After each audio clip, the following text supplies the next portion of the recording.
Very good morning बच्चों। CA inter audit जनवरी 2000 examination की कुछ इंपॉर्टेंट टिप्स हैं जो आपको एग्जाम के हिसाब से ध्यान रखनी चाहिए। सबसे पहली बात मैं आपको ये बोलना चाहूंगा कि आपको स्टडी मटेरियल की एकदम थरो रीडिंग कर देनी चाहिए, क्योंकि जिस हिसाब से एग्जाम पैटर्न आ रहा है एक पॉइंट में इंस्टीट्यूट छोड़ना नहीं चाहता है। खासकर स्टडी मटेरियल में जो टेस्ट और अंडरस्टैंडिंग क्वेश्चंस है वो लोग से आपसे अच्छे से बनने चाहिए वो क्वेश्चन। ठीक है, अभी आप देखेंगे तो जो स्टडी मटेरियल आपको आईसीआई ने दिया है वो दो बुक्स में डिवाइडेड है, बुक 1 और बुक 2, और उसमें टोटल 11 चैप्टर्स हैं।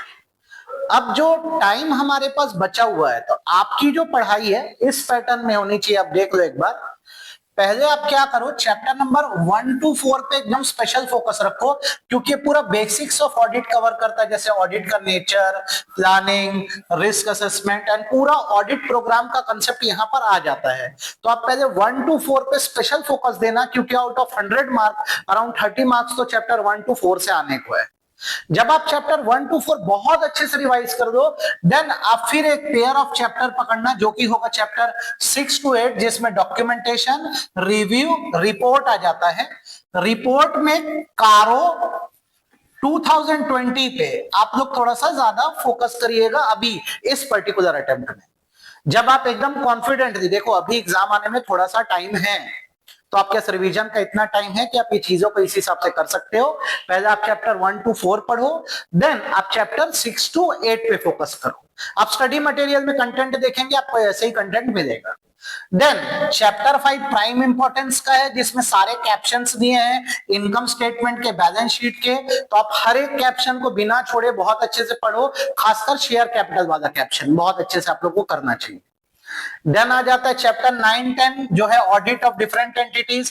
पक्का है इसे एक क्वेश्चन डिफरेंट एंटिटीज से आना है, और ये भी पक्का है कि एक क्वेश्चन बैंक से आना है। तो इन टोटल हम इस सीक्वेंस में पढ़े तो हमारे लिए बेटर होगा। आप फिर देख लो, चैप्टर 1 to 4 पहले पढ़े, फिर 6 to 8 पढ़े, फिर चैप्टर 5 पढ़ना है आपको जो फाइनेंशियल स्टेटमेंट है, फिर 9-10 पढ़ना डिफरेंट एंटिटीज और बैंक। और जब ये सारा खत्म हो जाए तो इसको आप जिस दिन एग्जाम होगा उसके एक दिन पहले ये पढ़ लेना, एथिक्स जो है साथ में ऑडिट के हमको दिया है, जिसमें audit quality, different type of audit threads, ये सब कुछ दिया है, आपको ऐसे पढ़ना है। अभी जो आपका करंट पेपर है ये बिल्कुल लॉजिक बेस्ड पेपर है। आपने एक थरो अंडरस्टैंडिंग अगर ऑडिट के लिए है तो आप बड़े आराम से पेपर को अटेम्प्ट कर पाओगे। क्वेश्चन लेके घबराना मत, क्वेश्चन में आपको एक सिचुएशन देता है, बट आप उसकी लास्ट लाइन पढ़ोगे तो आपको डायरेक्ट आंसर, डायरेक्ट क्वेश्चन मिल जाएगा कि पूछना क्या चाह रहा है। तो बड़े आराम से पेशेंस से क्वेश्चन पढ़िए और लास्ट लाइन देखिएगा, वही आपके लिए हिंट होती है, उसी में सारा आपको क्वेश्चन क्या है पूछ लेता है, आपको समझ आ जाएगा और आप प्रॉपर आंसर देख पाओगे। जो क्वेश्चन आ रहे हैं पर क्वेश्चन 14 एम के, 14 मार्क्स के, जिसमें 5 मार्क्स, 5 मार्क्स, 4 मार्क्स, कुछ इस तरह के पेयर ऑफ क्वेश्चन होते हैं। जैसे क्वेश्चन ए 5 मार्क्स का, बी 5 मार्क्स का, सी 4 मार्क्स का।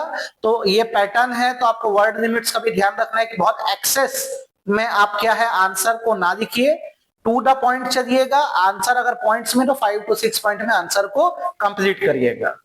मेरे लिए आपके लिए एडवाइस यही होगी कि आप क्या करो, अभी ना बहुत ज्यादा फोकस कर लो अपने स्टडी मटेरियल पे।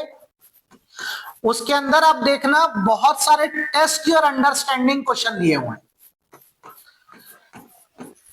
उन क्वेश्चंस को आप बहुत बहुत बहुत अच्छे से पढ़ लो, क्योंकि उसके सैंपल आंसर भी दिए हैं। प्लस ऑडिट में आप एमसीक्यूज में बहुत स्कोर कर सकते हो, तो आप अकॉर्डिंगली एमसीक्यू को भी उस हिसाब से प्रैक्टिस करिए, व्हाटएवर मटेरियल यू हैव।